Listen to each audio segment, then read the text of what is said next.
अरुणां करुणातरङ्गिताक्षीं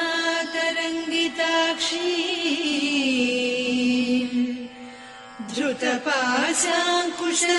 पुष्पबाणचापाम् अणिमादिभिरावृतां मयूखैः अहमित्येव विभावये Bhavani.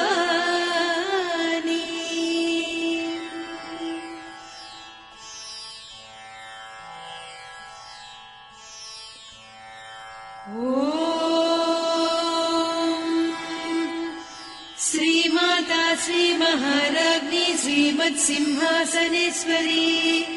चिदग्निकुण्डसम्भूता देवकार्यसमुद्यता उद्यद्भानुसहस्राभा चतुर्बाहुसमन्विता रागस्वरूपपासाढ्या क्रोधाकाराङ्कुशोज्ज्वला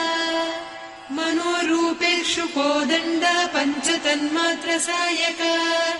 निजारुणप्रभापूरमज्जद्ब्रह्माण्डमण्डल चम्पकाशोकपुन्नागसौगन्धिकलसत्कचा कुरुविन्दमणिश्रेणी कनत्कोटीरमण्डिता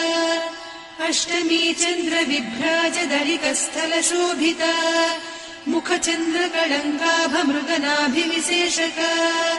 वदनस्मरमाङ्गल्य गृहतोरणचिल्लिका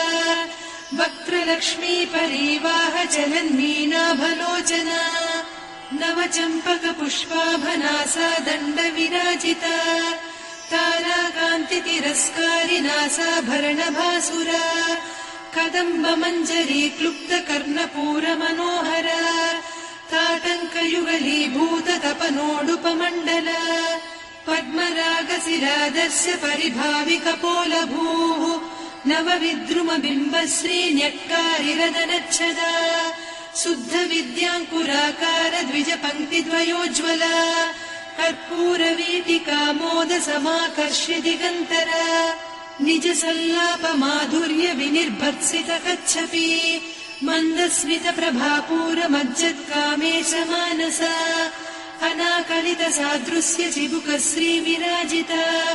कामेशबद्धमाङ्गल्यसूत्रशोभितकन्धरा कनकाङ्गदकेयूरकमनीय भुजान्विता